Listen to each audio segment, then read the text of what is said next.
Halo bakunzi ba Diamond TV Official, mumeze mute? Twongeye kubaha yambi kuri Diamond TV Official.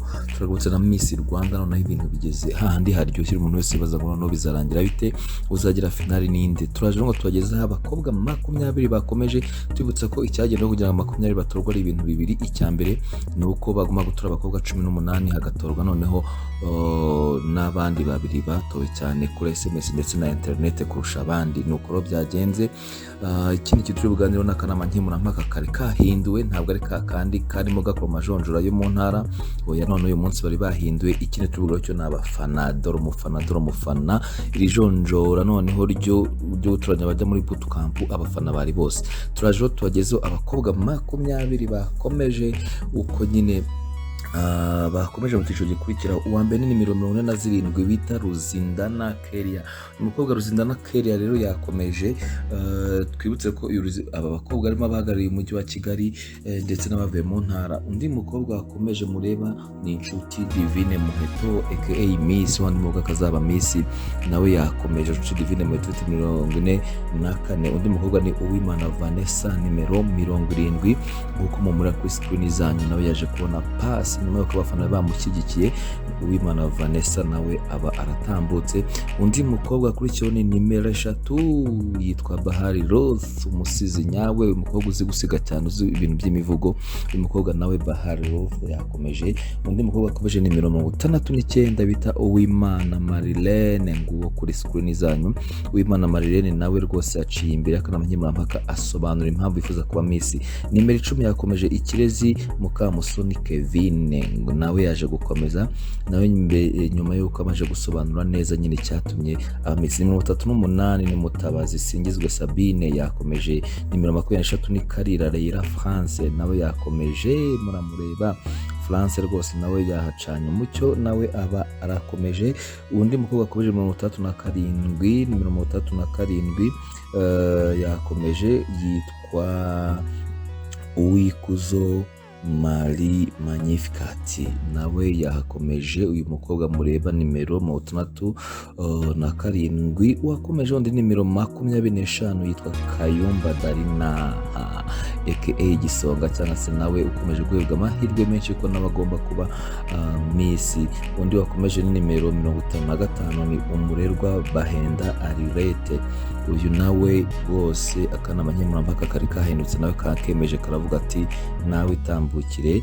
Undi wakomeje ni nimero 26 yitwa Kazeneza Marie Merci, nawe yakomeje neza cyane.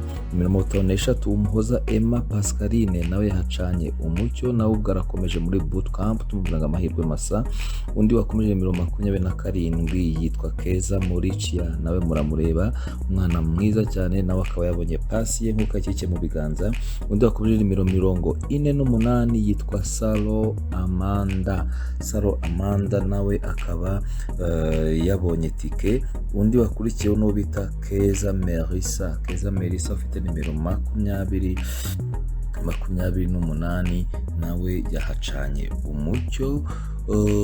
Undi mukobwa wakomeje nimero 43 ni Nkusi Linda, umukinnyi w'amafilime muramuzi, ukina komedi neza cyane, uyu nawe yakomeje.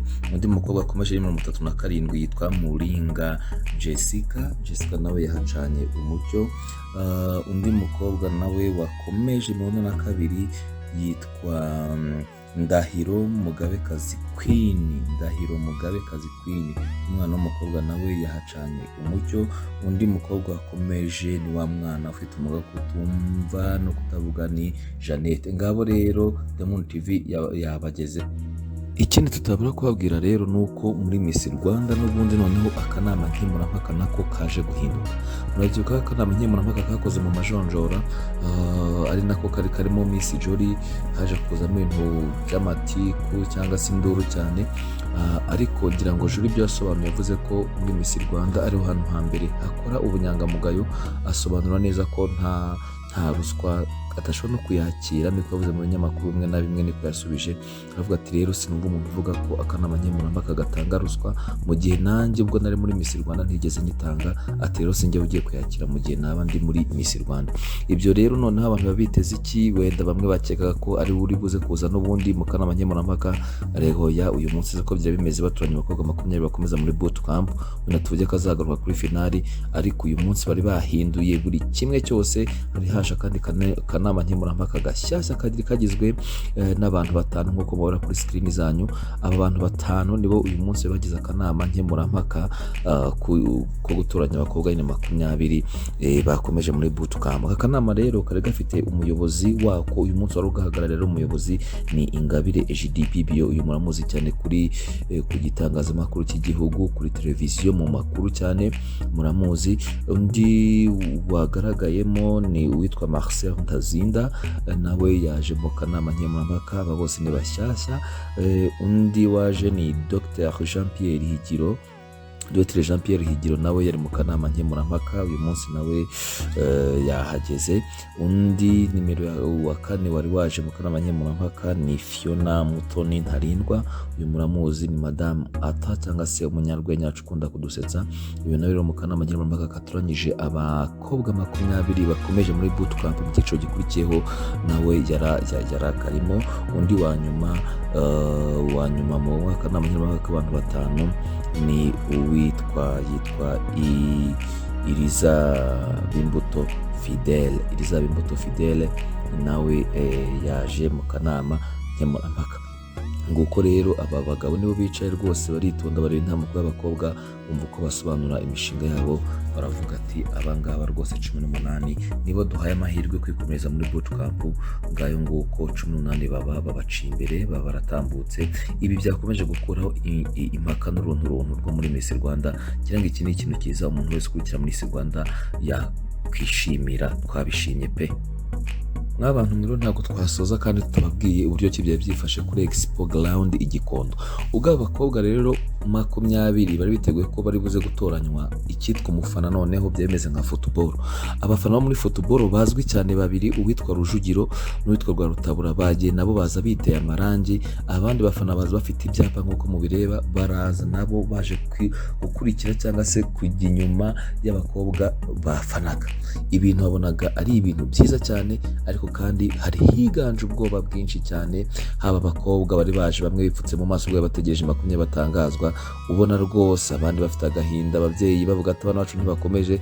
Ariko kandi burya iyo bamwe bishima abandi babarira, ahubwo abandi bari baturutse champagne bavuga ati abacu barakomeje. Ariko nguko rero ni kwisi imeze. Rwarutabura rwose yatangaje abantu benshi wagira ngo yaje gufana Rayon. Tunibutse ko uyu munsi ari bwo umupira wa Rayon wabaye, ubwo apenalty byanganyije ubusa ku busa. Ngo rero Rwarutabura yahageze rwose muri ya myambarire yiwe, ariko no yambaye t-shirt iriho Miss muramureba mu Miss, mwitegereza ku ishati mureba mu Miss yamamazaga. Nuko Rwarutabura warahabaye. Ibi ni bimwe mu dushya bya twavuga ngo byaranze iri jonjora rya nyuma ryemeza abazajya muri bootcamp no bazavamo Miss kuri finale. Ariko rwose byari ibintu byiza cyane. I Gikondo abakobwa bamwe babashijwe ibibazo, ndetse hari n'abandi bagiye baba aba Miss mu bihe bitandukanye. Ubwo bagendaga bakababaza ati ese mubibonye gute? Bamwe bavuze ati rwose twebwe turashima cyane irushanwa uko rimeze, ni irushanwa ryiza riteguye neza. Ati abakobwa ni bakuru bazi ubwenge, ati rwose natwe twayamanitse, ni nayo mpamvu twaje kubafana. Ariko nibyo burya abantu bakwiye, nimba baravuye mu irushanwa uzi uko rigenda, burya nawe ugomba kuryitabira ukagira ibyo ushima nk'uko nabo baragufanye. Ibyo bintu rero nabyo byagumye twavuga ngo byagumye gukora cyane. Abafana rwose baritabira mu ngeri zitandukanye, baraza barabishima, barabyenjoyinga. Reka dukoresha iryo jambo, barabyenjoyinga. Ariko byari byiza. Akandi gashya ntabwo kagaragayemo, mwibuke ko iri rushanwa ryarimo abakobwa 3 bafite ubumuga, bari bafite ubumuga bwo kutumva no kuvuga. Haje gukomezamo umwe rero, umwe niwe waje gukomeza. Undi mukobwa wundi nawe wari ufite ubumuga ntibyamuhiriye, harimo undi mwana nabagejejeho nawe wundi mu minsi yashize wari ufite ubumuga bw'intoki, nawe ntiyabashije gukomeza, ubwo naho gutaha ako nako nta kandi gashya karanze irushanwa, ari nabyo abantu banashimye ngo irushanwa ni irushanwa ryiza, ni irushanwa ririmo twavuga ubunararibonye bwinshi, ririmo kudaheza, abantu bose bafunguriwe bashobora kwitabira. Abakunzi ba Diamond TV, irushanwa nk'iri ngiri ni akagaruka, irushanwa nk'iri ngiri ririho, ibiganiro nk'ibi ngibi ni akagaruka. Natwe kuri Diamond TV tuzaguma kubakurikirana cyangwa kugendana namwe kugeza Miss Rwanda umwaka wa 2022 atowe amenyekanye, dore ko nyine amahirwe akomeza gutangwa, none tuzi ngo agiye gukurikiraho iki, dore ko ibyo batangiye bavuga ko Muheto agomba kuzaba Miss yanakomeje, ntabwo tuzi ngo hagiye gukurikiraho iki, ariko twavuga ngo Muheto twamwifuriza amahirwe masa. Ikindi twabutse nuko Muheto we yakomeje kubera amajwi menshi yagize, yaratowe cyane, bivuze ngo rero ni umukobwa ukomeje nyine guhatana n'abandi bose. Kuri Diamond TV rero bakunzi bacu nakagaruka, tubibutse ngo umukore subscribe, ukore share, ukore comment, kandi ndetse ugira icyo twungura mu gihe ubona ko hari ibyo twakosora. Turabakunda, tubifurije imigisha y'Imana, Imana mu ijuru ikomeze ibarinde, natwe ntabwo tuzabatenguha. Ibiganiro nk'ibi ngibi by'imyidagaduro ndetse n'ibindi byose nakagaruka kuri Diamond TV, ntimuzigira mubibura. Reka tubabwire ngo ciao ciao, dukomeze urugendo rwa Miss Rwanda 2020.